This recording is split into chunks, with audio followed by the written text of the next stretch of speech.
welcome. I'm so excited. I just want to talk about human design with my friends. I've had a little bit of a roller coaster week, and I'm so excited to be doing this episode with Rebeka and our guest, 1-3 ego manifestor, which is like juicy upon juiciness. Adrienne Roach, welcome, Adrienne. Hi. Hey guys, first of all, it's really, really awesome to be here. This has been a long time in the making. But I'm so excited to be here. And kind of before we started, I was telling you guys I'm a right angle cross of tension. And this is like my half birthday. Yay. And well, the half birthday week, I should say. Today is a third line day, which is should make for a very interesting time to talk to people. Oh my gosh. I didn't even think of that, and how appropriate with all our 3 lines. You know, Janelle and I have 15 3 lines between the two of us. So welcome in. Thank you. I'm so excited. Well, I mean, today, according to the transit, you know, depending on how transity things can get, yeah, I'm getting that reverse vibe and a third line instead of my first line. So yeah, I'm waiting for the blooper reel because this is gonna have bloopers. Maybe we'll see. I'm happy it even happened with the technical mumbo jumbo I was going on with. I was like, come on, I really wanted to do this. I have the energy. Like, let's go technology. But my husband jumped in and fixed it because he knows computer things. That's so awesome. Yay, Sean. Yeah. And this has been a long time coming. I have been a fan, a follower, and a supporter of Adrienne and what she's doing for a little while now, at least a year, maybe longer. I don't know. Since the beginning of Myspirio, but also before that, I was like, I like the way that you talk. I like the way you share, especially like your voice and the words that you choose. You're very like, I don't know if it's the manifestor or what it is, but it gets me like, yeah, I'm on this team. I feel very like ready to go. Like if we were playing football, I'd be jumping through the paper, like ready to score a touchdown. Well, first of all, thank you so much for that. And I think that a lot of it has to do with the fact that, you know, we're kind of talking about this. So I only have one channel. It is a tribal channel and it does help to gather people. So I can't take any credit for the fact that I have people who are like, you know, they pay attention or they're with me. I'm like, oh, it's just really a function of my design. But I also think that over the years, and we've been interacting over the years, and I'm just meeting you, Rebeka, but it's on and popping. I tend to love to connect deeply with people and have like some togetherness time, especially like one-on-one. So I love group things and all that, but when I can get some one-on-one time with a person, it really allows me to see inside of them. And again, that's like, it's my design doing that, but you know, putting myself in the position to be obedient to that and not hiding out, which is also part of my nature. Like I really want to hide most of the time. Like don't perceive me, but it's too late. They already saw me. So might as well come out and just, you know, connect. And I love that. That's like when you talk about Myspirio, part of the tagline is connect, serve, thrive. And I really think that that's like the way that humans over the course of humanity have been able to do great things, is first connecting around a mission, and then deciding to serve and show up, and then being able to thrive together and also individually, because I do believe that we have to have space for individuals, even in a tribe. You have to allow people to be themselves. We don't need matching shirts. To be on the same team. We don't need a club. Yeah, we don't. I mean, I like clubs though, but we don't have to. Yeah, we don't have to have matching shirts and matching jerseys or a secret handshake to be in the same club, or to be in on the same team. And even sometimes having, like I'm the weirdo. I'm like, I encourage internet beef. I am a cross of tension. I'm just like have beef. Like, you know, actually disagree, because disagreement is, I think, the gift of the person, the individual circuitry. They come to disagree. And there is a great place in that process of disagreement where you get mutation. You get changed. So I'm out here. I'm out here for that. Okay, that's really important. So it's interesting to me now knowing that you do have that cross of tension because, like I said, I've been quietly observing you on Facebook, but have not had the courage to get in conversations. But, I'm a 1-3 mental projector, cross of rulership and fear motivation. So, like, I'm not here to argue. I don't want to hear other people's, like, I can observe it because I learned something from it. I think it's really interesting to watch the interactions, especially one specific one I know we're all thinking about. And and I learned from that, but I'm a 1-3, I'm pure collective. So I feel like my role is really observe, take in, and then share on a collective level and peace out. Like you do what you want with it. I don't want to argue with you.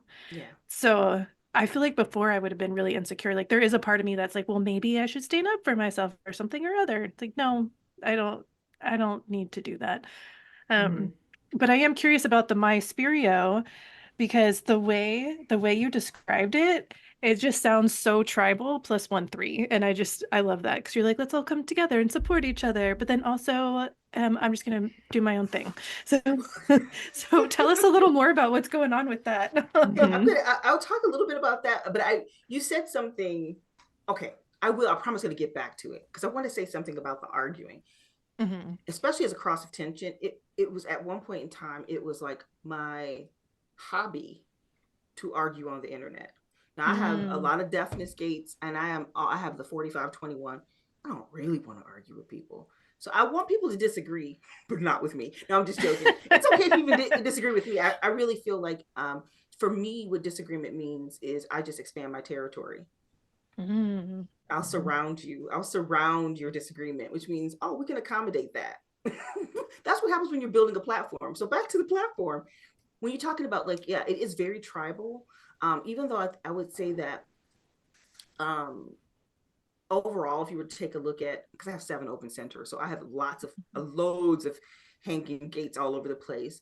If you were to try to clock me as to like where my circuitry really is, most of my circuitry is actually quite collective, which is very interesting because there's like tension between collectives and tribes. And I feel like in a lot of ways, I want to bridge that.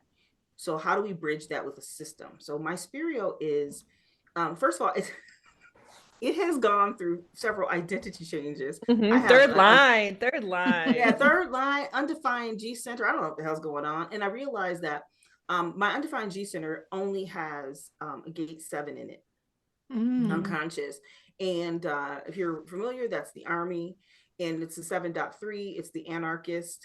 Is an army of anarchy. Listen, if you join Myspirio, you're not joining a place where we're going to fucking match. You're joining a place where anarchy is going to be actually encouraged. And so what does that look like?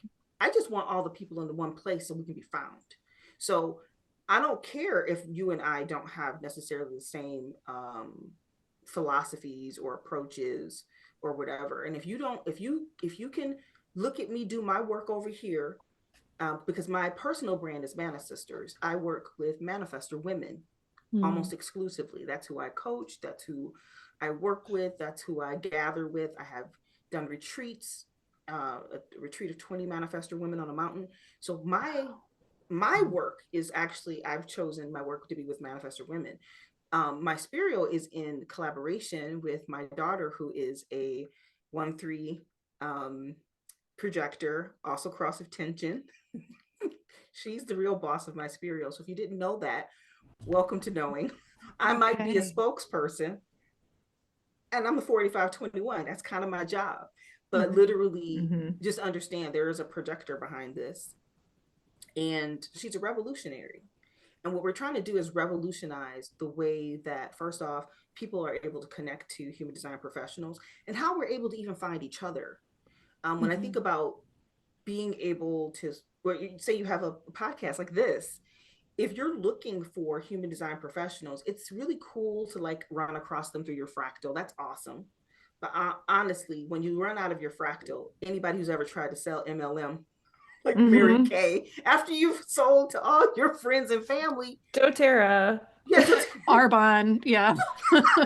Once you've run out of those people, now you got to go and talk to some strangers. Now I get it. We all have different circuitry. We all have different profiles, but this Myspirio becomes a expanded network. It does have that fourth line energy underneath it where it is network, but what happens when you take the face off of a network, when the network doesn't belong to anyone? And this is partly why it's very important, though I'm pushing for Myspirio, I am also pushing not to be its face, because the face of Myspirio is Janelle. Rebeka, you would be the face. I would be a face. But the faces should be diverse and should have all different approaches. So people who do gene keys, or people who do even, oh my gosh. So it hurts my spirit to say this out loud, but even the cosmic human design people. Oh, that would be a topic to I'm curious about. Okay. But because the thing about it is, I don't have to, I probably, because I do have this kind of inside of my chart, amorality. And for me, amorality actually means I don't actually stand in anybody's camp. I don't actually care how you do it. What if I believe and trust that if there are people in the marketplace that find you to be valuable, that you might actually be valuable? And if we also give those people a voice to report when and if you'd maybe do harm. See, that's the other thing about Myspirio. It is kind of a tattletale, because it's going to include this not just review, collection, and display, so that if people are coming to you and, I don't know, you're like the Twin Flames people and you're doing weird shit, that also should be exposed. So, I mean, some people might not want to be on the platform, partially because it does take a level of integrity to be visible and to operate in the open. Okay, so is this like Uber, for example? You can look at the reviews of the driver. There's how many stars do they have? What have people been saying about them? Yeah, I that love kind it. of, yeah, that kind of thing. And then, I mean, even though I find stars to be degrading, I really want, I want.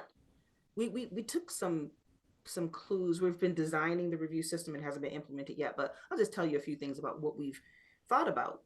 We don't want to rank people by stars. What we really want to do is see if the way that they are presenting themselves aligns with what people say they're getting, right? So there's basically like, not just did this meet your expectations, but like, was this description of the services, was it accurate? How would you describe this person? So kind of like, we call them the genre tags from like Netflix. Like, some people are really good for beginners. Other people not so much. Like, some of us have like they've gone down the human design rabbit hole so far that they only speak jargon. They have no idea. They can only talk to other professional people, or or people who, like, you need somebody who's been like self-studying for 2 years to even talk to you. So it's like being able to like navigate, what space am I really good in, you know? And yeah, so this is the kind of thing that we hope Myspirio gets to do, is like wrap people in layers of knowability. So if people buy from people they like, know, and trust, how do we make you known without necessarily a whole shit ton of contact, right? Wow. Yeah. This sounds really revolutionary. Yeah, I love being a part of it too, because you're so open-minded about, it's not like you have to be certified by these people to be a part of it or this thing. And I like that you're even including like, what other weird shit are you into? Throw that on in there so people know who you are and what you like. Yeah. And it's been really cool to see y'all work on it, because first of all, it's not just you. Explain to everybody who you're working with, because I think this is really cool as well. Oh yeah, well, because so people talk to me and they're like, "Oh, okay, you got a partner. Who's your partner?" My partner is my daughter. So just because she's my daughter, I think people make a lot of assumptions about what that relationship means, and they would be absolutely incorrect. This kid's known human design since she was 16. I think she got pretty serious into it at 17. When you are basically in your relatively early formative years learning this stuff, oh, we're just two peers, we're just two people on a road of life talking. So there's no hierarchy, because I gave birth to her. And so that's one of the things. The other thing is, we don't have any definition in common. So she's got like a fixed head najna and a fixed root and solar plexus, and then a very wide split. I have 7 open centers and only one channel, the 4521. But somehow I bridge her split with all my little bankings. Yeah. So we make a very interesting combo chart when you look at us, because she has a completely open G center, and I only have that little 7 dangling in there. So when you put us together, that's what we have. So the playing with roles. So I mean, there was a point in time I was calling her dad, because she's like literally. I mean, when you got a wise, listen, you got a projector in the room. Sometimes they're wise. She's wise, and she's like, you know, the nickname we have for her is the final boss of understanding. So being able to work with her, we're both non-sacral, but being able to work with a young projector who still hasn't gone through her Saturn return, like she's just on the cusp of that. She'll be 27 at the end of this year. It's really been an honor to be able to be eye to eye with another human being, to work on something that we both believe in, and watching her development, because she's still so young. You know, it gives me hope, and you know, fills me with a sense of what could life look like when we are really treating each other simply as another human. As humans, yes. I love how you were talking about your daughter too, because I feel like that's how I approach my relationship to my sons. Like, I'm not better than you because I'm your mom. Especially because I was 22 when I had my first one. I'm like, I don't know what I'm doing, so let's just figure this out together. I was 20 when I had her. We grew up together. Yeah. And my oldest is 19 now. He's going to be 20 in August. So I'm like, okay, let's do this thing. And he's a projector too. So it just, with the 49 in his conscious earth. So the way you're talking about your daughter is like making things hit me with my son. So I love that y'all are able to do this relationship together and build this thing together.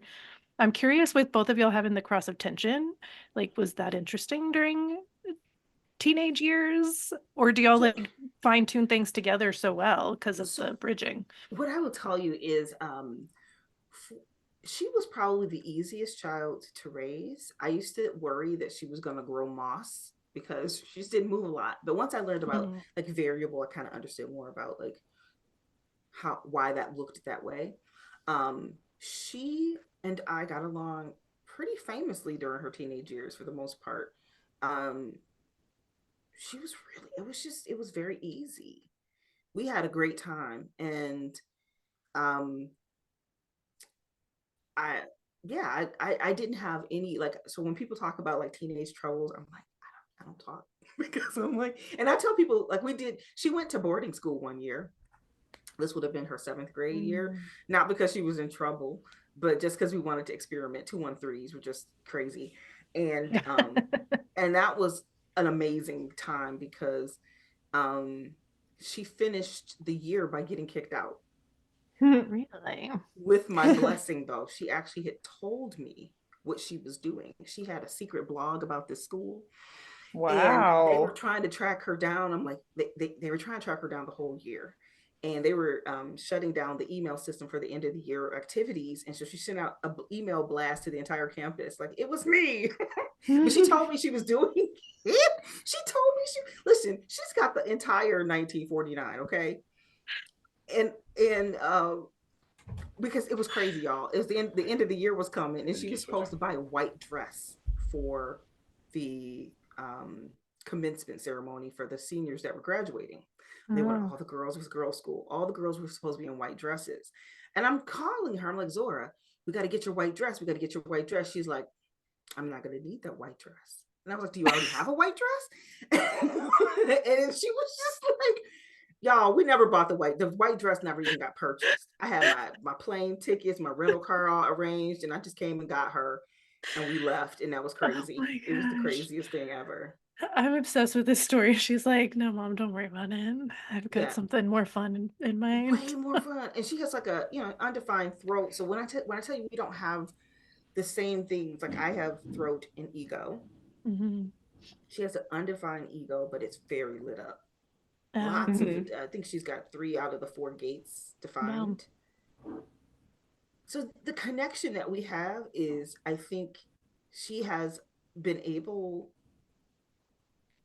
to tap into a lot of things that were in me, and Hmm. I was able to benefit a lot from kind of her nature as well. She's just we butt heads though, but it's the greatest thing. Like, she sometimes doesn't want to like disagree with me, and I'm like, no, when you disagree with me, you make things better. So Mhm. we do have the Hmm. thing where it's like, why are you doing that? Well, I don't know. And it was just, and then we like, something better comes out. And Mhm. that to me, that again, like the possibilities of what happens when you connect with someone is that um it's not always just compromise and somebody has to give up on something. It's something new could emerge, and two perspectives make a third unheard of. Like, we have 2 eyes. If you close one eye, you can see something. If you close the other eye, Hmm. you can, your field of vision is this. When you have two Mhm. eyes, It's so much more. You're right. and we one of our like channels that we make from electromagnetics alone um is the 2343. I have the Mhm. 23 down in the defined throat. She's got the 43 in her defined ajna. I have nothing in my eyes. It's just, we have a fun time. Shit's wild. It's Cool. weird, and I love it. Good ideas come out of there, better than I could have made, better than, you know what I mean. It's just it's a great download of it's fun. We have 8 and 1 have some fun. We're having a ball. Mhm. Yeah. That's so I'm fun. 8-1 with my husband. Are we 9-0, Rebecca? I think we are. I think so. I can't remember. We have a lot of electromagnetic-y thingies. I remember someone telling us that, and I was like, yeah, It might have been cool. Vanessa. She likes looking at that. Yeah. And we both have just the 1156. So it's just really fun to see how it comes out different, flavored by our profiles. Yeah. So, Yeah. Yeah. Wow. Yeah. I tell Rebecca all the time I'm so happy to have her, because I used to think I had to know stuff, like I had to be really knowledgeable and like put a lot of things in the filing cabinet up here until I can pull them all out. And that, when you're trying to do that and it's not your design, it gives you a lot of anxiety and a lot of like, you suck at memory and you're not good at studying and what is this? And then Rebecca comes along, and I realized that I'm not interested in that stuff. This has helped me reframe a lot of things. It's helped me with FOMO. It's helped me with a lot of stuff. So look at something and go, are you really interested in that thing? Yeah. Are you interested in everything that would go along with doing that thing? Like when you see people climbing a mountain or on a boat or whatever the hell they're doing, how'd they get there? Am I interested in any of that? No. Okay. Then very quickly, I'm like, oh, it's just not an interest to me. Like Yeah. technology is not an interest to me, as you saw from my technical guy who came in and fixed something really quick. And it's fine. Like, I don't want to know about that stuff. And you, as a first line, I don't know what it is. I don't know if it's a capacity thing. It's just your mechanics, what it is. But you hold information so well, and like mm, you want it. You also want it. I don't want it. yeah, I crave it. And that's helped me to be okay with that too, where I Yeah. felt like, am I being too much? Like, especially being a girl, like growing up in the 80s, it's like, don't be too smart Mm-hmm. and all this weirdness. But now I'm like, oh, it helps me to really embrace it. And then to meet people like Janelle who are like, I don't want that. Like, I'm so glad that you do that so that I don't have to. I'm like, oh, Mhm. okay, cool. It's nice to be appreciated. But I realized lately too, because I'm looking into grad school, and I'm like, my brain just is not happy unless it's being challenged and learning and going into this stuff. And so, like, I can't just go get a corporate job and just like check the box of making money that Mm-mm. day. Yeah. No. Unfortunately, sometimes I wish I could. Yeah. I Yeah. I can understand. I relate to that as well. I have my best friend is an emotional manifestor. Mm. We're 9-0. It's I love like it's so nice. But she's 4'6", and it's really funny because 4'6" and the 1'3" are both resonant profiles, and and we vibed immediately. I remember the first time I met her, I hugged her too long, and now for either of us, we were just like, why are we in this hug so long? And she was like, I love you, and I was like, I love you. I didn't even know this lady. It was amazing. So now we're best friends, and it's really funny because she's 4'6". I say she has other best friends, but she's my best friend. Okay, she's mine. I get that. Yeah, but same thing with her. We were studying human design together. She was actually the one who really got me started into like wanting to study human design more, because a mutual acquaintance of ours told me about human design, but he was just a strange person. I call him the inquisitive idiot, because he thought because he was sacral and I was not, that we should have sex. And I was like, I don't think that's what this is about. I don't think that's what this whole thing is. And so she comes along and she's like, yeah, I'm also a manifestor and we should learn more. And we started to get together, and we'd have these discussion sessions, because we found out, and this is before I even knew more about the profiles, that I would go and do the deep study, and then I would go talk to her. And she already she's more right, like she's 3 parts right, 1 part left. I'm 3 parts left, 1 part right. I would go read, we'd discuss, and both of us would know. So That's it was awesome. like, it was like this transfer of information would have, it would be great.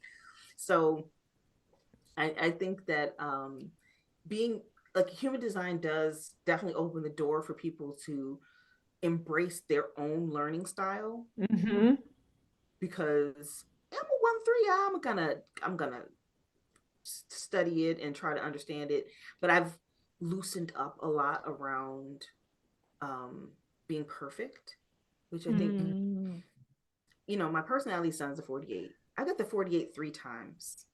So do I. Not in the sun, but in different placements. I will have it in the So Pluto. tell me your experience with it. So the 48-1 to me is it's really, I think, where all my perfectionism tries to come from, because it's my conscious side and all that. And the 48.1, so the 48 is the well, and the first line is I believe the keynote is the trivial. So being able to understand what is trivia versus what is real knowledge that's necessary to know.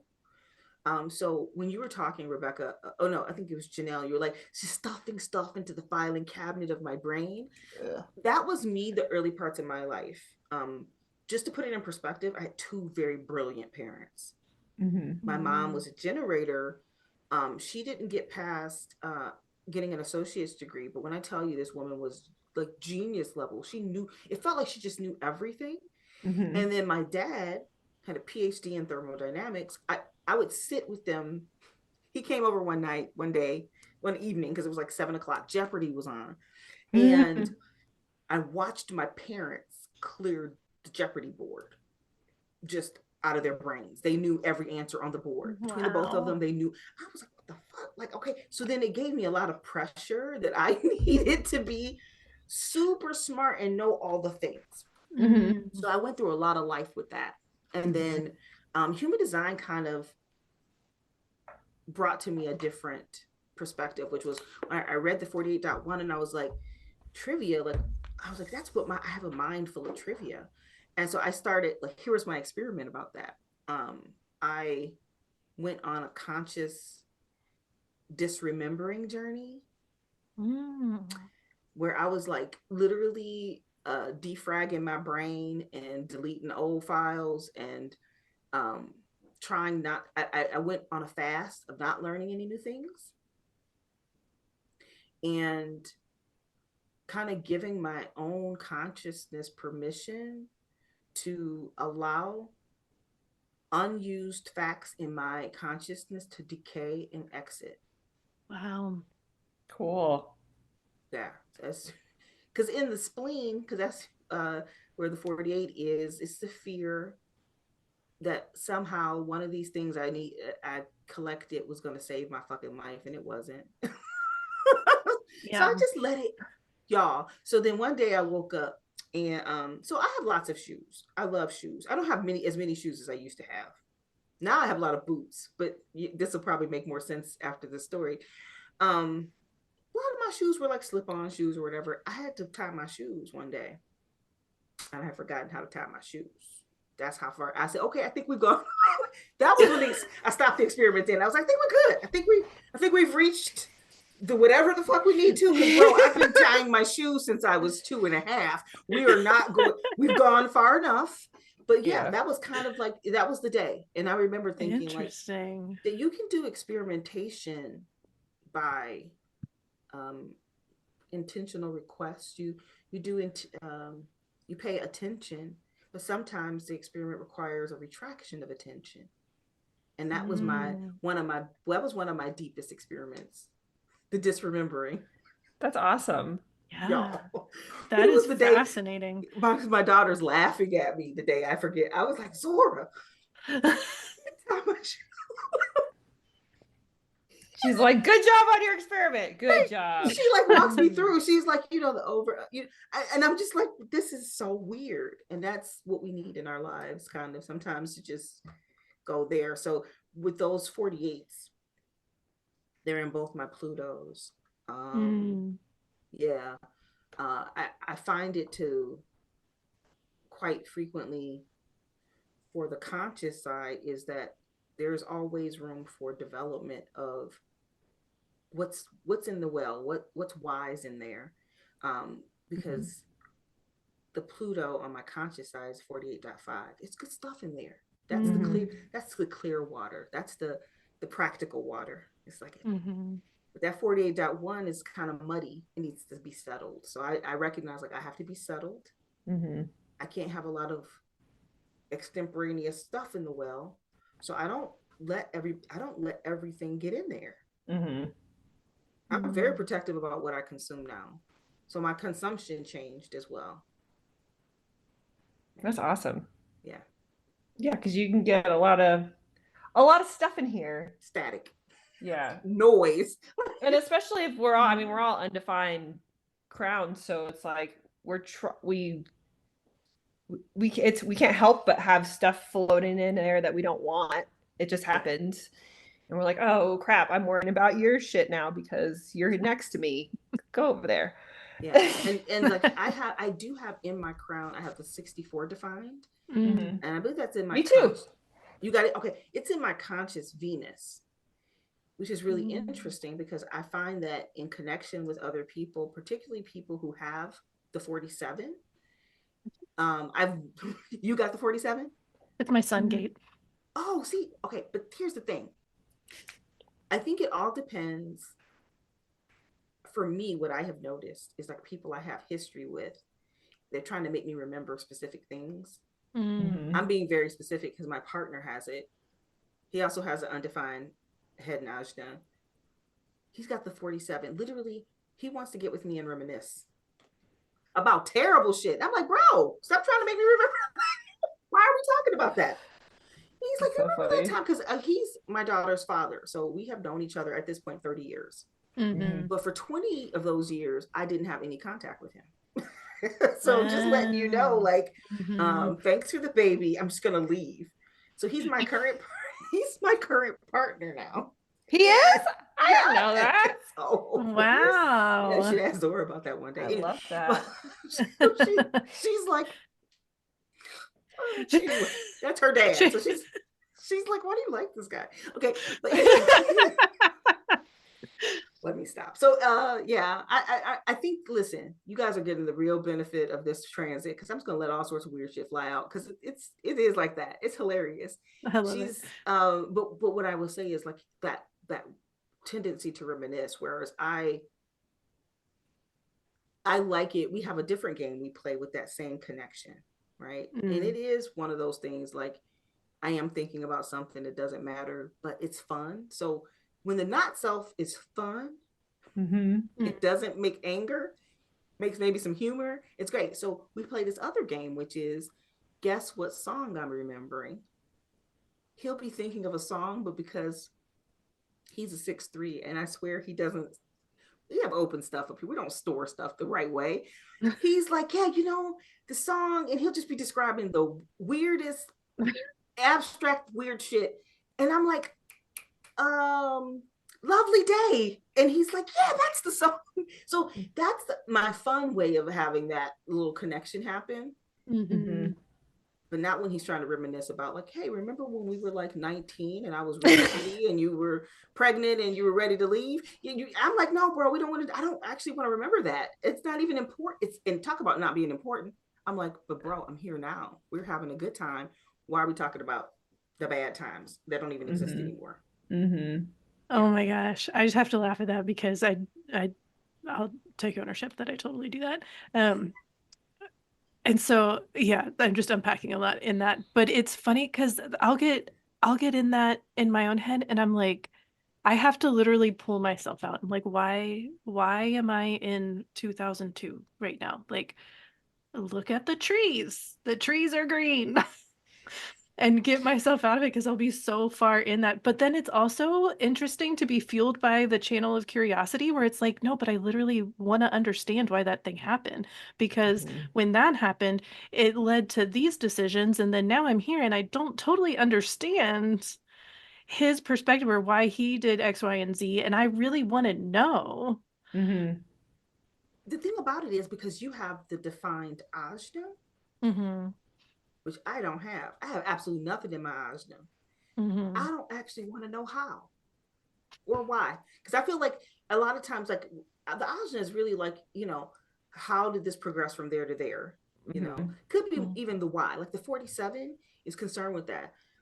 I'm not, for me, it's always I'm making up a story. For you, is you're making up an interesting story. or you're deriving it, you know what I mean? Because you have that channel. And so your story is going to sound good. My story is going to be made up bullshit that probably blames somebody. And so I don't do it. And yours, though, is probably going to bring out something amazing. And mine will never, it will never, I don't have any, because I don't, like, I have the 23 down in the throat. But other than that, like, that 64 is so alone up there in my head. It's just dangling up there by itself. And nothing good comes out of there. Well, I won't say nothing good. Like the fun, like you and I, Rebeka, listen, you and me, Pictionary. I'll fucking pluck the images right out of your head. Yes, if there's a game of Pictionary in person, you're my partner. That's who I want. Okay, it's done. Person with the 47. Because like I said, the game with the songs, hilarity. It is so fun. So I that's like one of those big things when we talk about, people talk about the not self. And I'm like, man, but what about when not self is fun? Okay, not, I like that. The not self is fun is when it's, you're playing with the other person. Yeah. Yeah. And I was thinking about this too, where it's like we get so hard on the not self, but isn't that also part of being human? Like, isn't that how we learn and how we grow? And I think because we're all 7 undefined, we're like, that's where we live. Like, what are you even talking about? Like, that's where I'm at. 100%. I feel like when I get description, like what I've studied human design for a long time, and it's like, oh, what is the not self? The not self, you know, precedes your you know, your not self state. So anger. But I started to recognize that the other people in my life were my not self. And because they're not me. And they got stuff I don't have. And as a matter of fact, we make electromagnetics that, you know, when I connect to them, it's conditioning. So we can put all sorts of words on it. But I found that if it's in the spirit of play, or as if with my partner, now listen, he's a manifesting generator. We make a 7 and 2. I wish y'all could see how hard I'm rolling my eyes. But listen, 7 and 2, what is that work to do? And it is work. And discovering the work of your 7 and 2 connection is truly a humbling experience when it comes to connecting with someone. It is an exercise in seeing how different someone else is from you, and discovering for me, like where we escape out of relationships to get, when the pressure of the not self becomes too much, when the pressure of the other person, when whatever that is becomes too much, you have to go somewhere. And okay, so you can leave, you can go somewhere. But when you think about it, 8 and 1, they go there together and they have fun there. That's me and Sean. The 7 and 2 quite frequently can get lost and don't know how to go in one place and go have fun together. And that has been the greatest challenge. And I just want to let you know that I discovered the secrets, and I'm going to be selling a course. No, I'm just joking. I'm not selling a course. I'm not selling a course. I don't think this could be I don't know if it could be codified. I bet somebody really smarter than me, probably some projector. Hey, anybody out there, a projector, want to come learn? I'll tell you, please make a course out of this. But what it looks for us, it looks like, I'll tell y'all my secret. This is what I found out, because I'm a 1-3. I can't tell you about all the other relationships, just my own. We have the root and the emotional center undefined. And if you think about all of the channels from the root to the emotional center, in shadow forms, it's a whole bunch of other stuff, but in the most delicious sense, it's sexual, it's pleasure based, and it's connection based. So literally, what I've named our relationship is time for pleasure.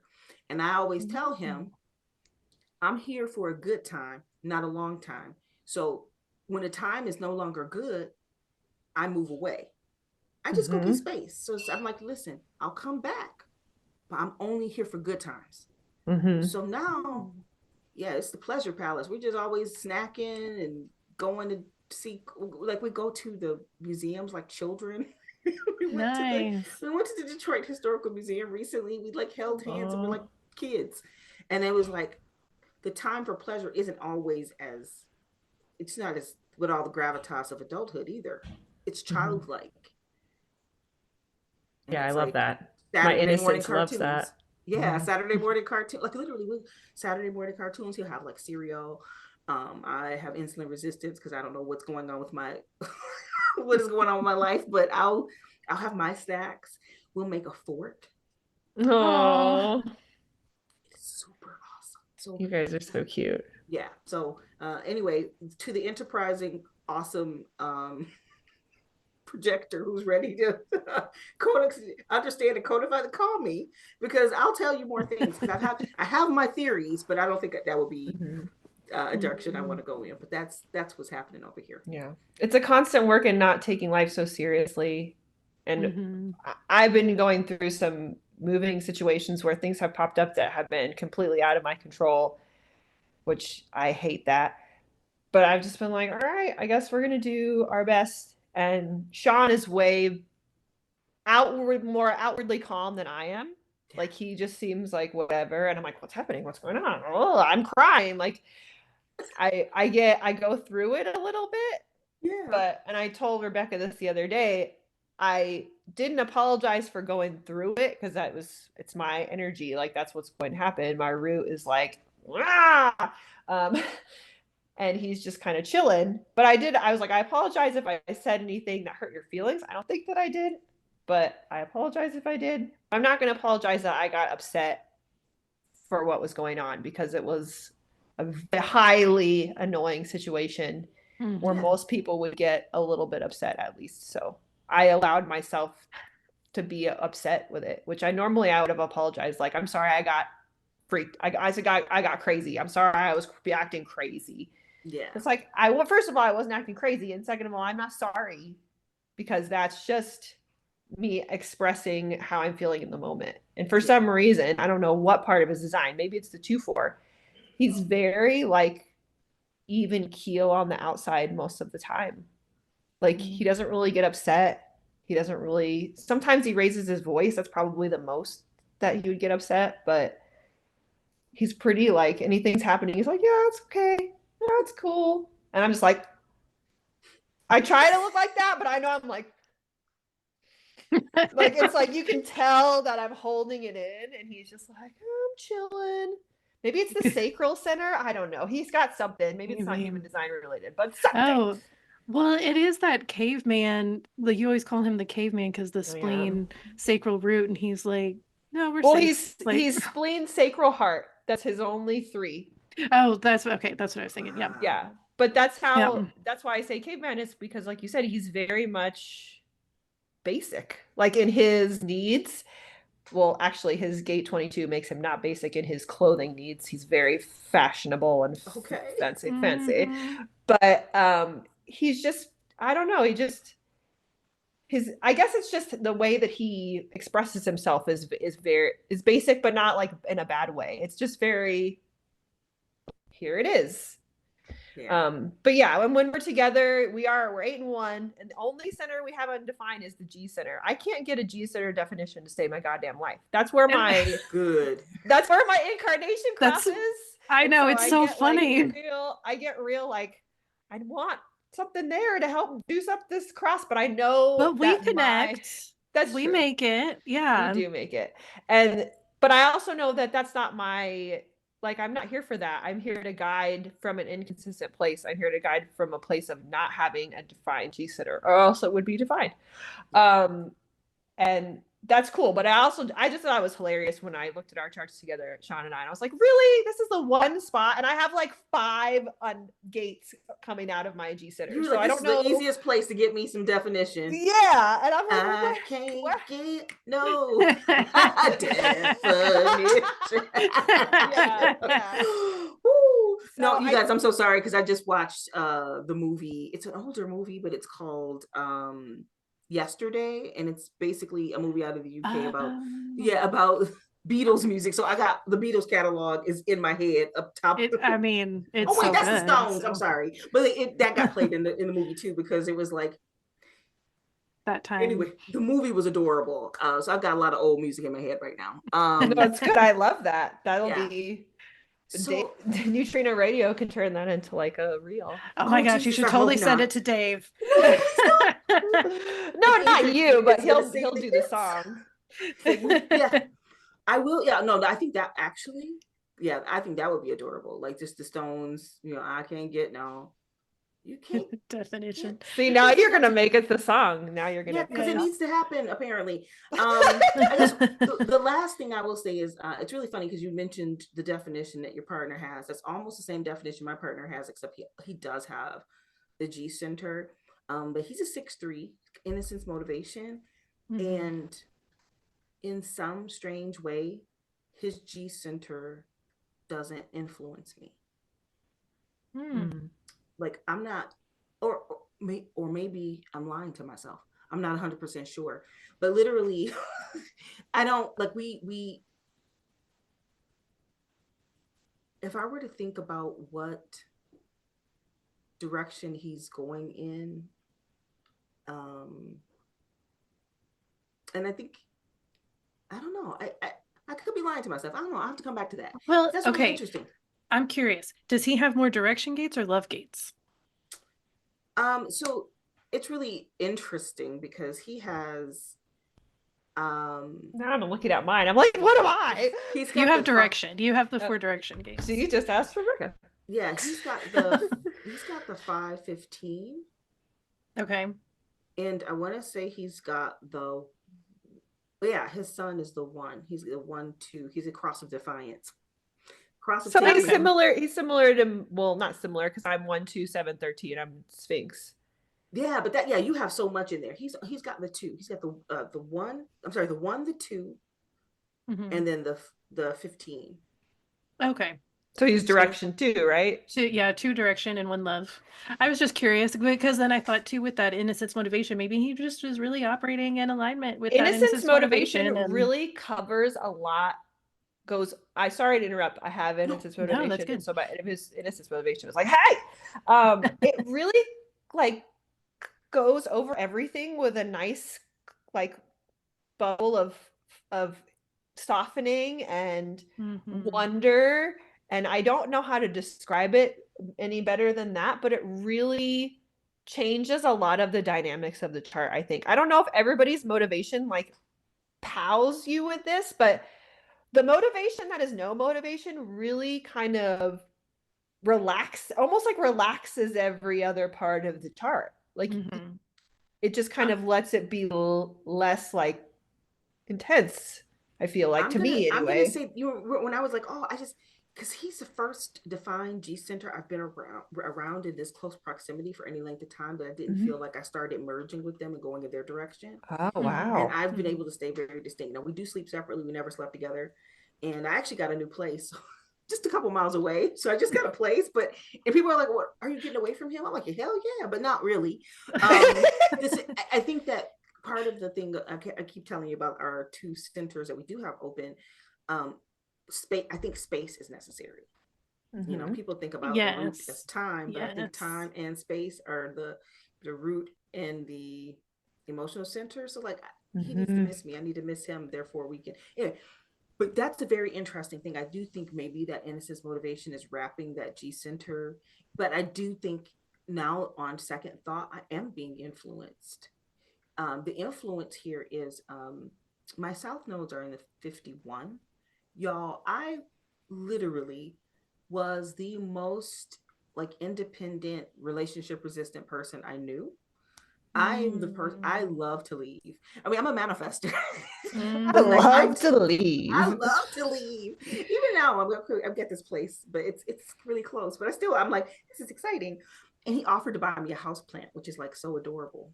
Because this is uncomfortable for him. He's across a defiance. His first answer is always no. Got a lot of Scorpio. Oh my gosh. Defiance and tension together. Yeah, it's so it's a house full of bullies. He's got the 3457. Zora has the 34. I have the 57. So he says we bully him. And it's just bullies all around. I'm like, this whole house is a house full of bullies. She's got the 4919. You don't understand, y'all. The whole house bullies. Yeah, but when you guys bully each other, you and Zora, it's so not bullying. Like whenever you're talking, whenever we're a part of the conversation for Myspirio, like the way you talk to each other is such a partnership, like respect-based thing. You can see when you say bullying, you can see it a little bit, but it's more, it comes from such a place of like respect and like, well, you know, if I push you a little bit, you're probably just gonna go faster, and that'll be interesting to watch. Or like, let's see what happens if I say this. But you guys are so supportive of each other, and I love how you shout out the work that she does and the work that you do, and I love how passionate you guys are about it. So it is cool that you see the bullying and you're like, but that's the fun part of it. Everybody enjoys it. And I think that it's what's really interesting. If I had to, now I'm understanding what potentially is, what am I getting out of this defined G center, this connection with him? What's happening is, I would say, the injection of like the fun element, like being able to be with someone I can be not serious with, and I can be, it's fun, and still it's a serious relationship. Like we're committed and we love each other and all this stuff, but also there's flexibility there, which is really funny because I don't see him as he's not flexible. but together, what are you gonna do? As hell, but I mean, and like I said, the whole house, the whole house. But there's a lot of love, there's a lot of enjoyment, and yeah, I don't know. I'm really happy in my life. That's so beautiful. Yeah. That's awesome. I don't get to know this like personal stuff about you, so I'm very happy. When y'all do like the big Myspirio groups too, and I'll say this about myself. I get really, I don't know what part of me it is, but there'll be a point where I'm like, okay, I can't listen anymore, and I just have to turn it off. I don't even know who's talking half the time. I like to hear the updates for what's going on just because I'm mildly interested, but a lot of times I don't understand what it means. The tech stuff, I'm like, okay, good, yay. But I'm like, I don't know what that is. I just like to be a part of it. And then I used to feel bad. Like if I didn't sit through the whole thing, I'm like, I have to stay for the whole thing. And I know that you and most of the people there are so understanding of everybody's mechanics that they're like, hey, we get that you have a threshold of video/audio and you have to be like, but I love that you have this space for everybody to come and talk, because it's not just about the tech stuff and what's going on with Myspirio. You talk about business stuff and support in other parts of people's life. Like everybody gets a chance to kind of talk if they want, and you're very respectful of letting everybody talk about whatever they want to talk about. we try to come with a thematic, because a lot of times, and a lot of times the theme will be related to what's the recent transit, or if some kind of new thing has been seen around. We talk about that, but it is important for people to be able to talk about things that are like, it's like talking about worldly things with a human design slant on it is so important. So when people are asking things like, oh, I'm trying to make a lead magnet for my business, what do I need, and I'm, this is my design, and it's like, and then I'm scared. Really, a lot of times for us non-sacrals, for all my non-sacrals out there who are afraid to put out something because you're afraid that then you're going to be putting yourself into the response mode. Like, that's a discussion, because I do think that if you can, when you have these discussions more publicly and then start to present real solutions, so people understand that, hey, there's a A, B, and a C, and if you can hit A, B, and C, then you can put something out there and not be afraid of having to go into response mode. You've completed a circuit that takes care of it for you. You built a little machine. You built an auto responder. Okay, you built a little machine that does it for you versus you're going to put yourself out there and now all of a sudden you're in response mode. And that would be so helpful. Yeah, for people who are interested in Myspirio, is it best to just go to the website and sign up, or should they find it on Facebook? I would say, if you're on Facebook, join us in the Human Design Professionals group. If you type in search Human Design Professionals, you should find our group. So we're actually modifying some of the onboarding. So if you go to myspirio.com, that's myspirio.com.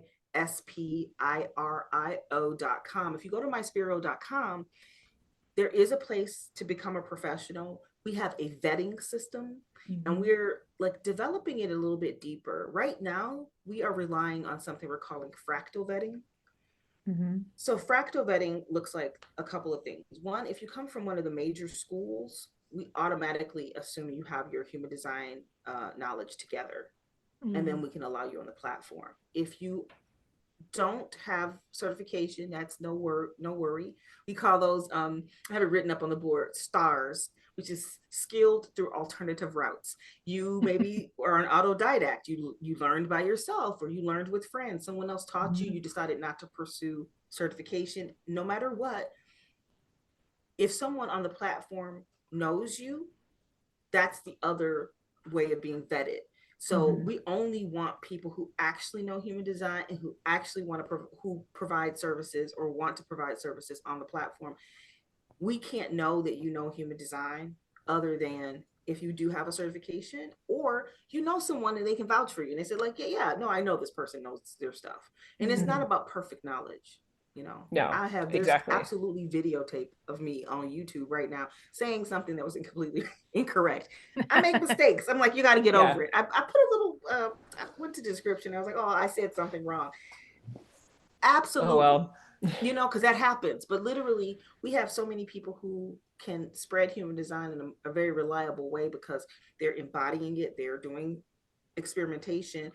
And all we want to do is make those people visible. So when people are looking for you, they can find you and they can, connect with you. Oh, I love that so much. And if you're interested, go find Myspirio. If you're a manifestor woman, go find Manny Sisters, because I think that's awesome. And I'm sure we'll have you on it again, Adrienne, because we have a lot of juicy stuff to talk about. But thanks y'all for listening, and we will talk to you later. Bye. Bye. Bye.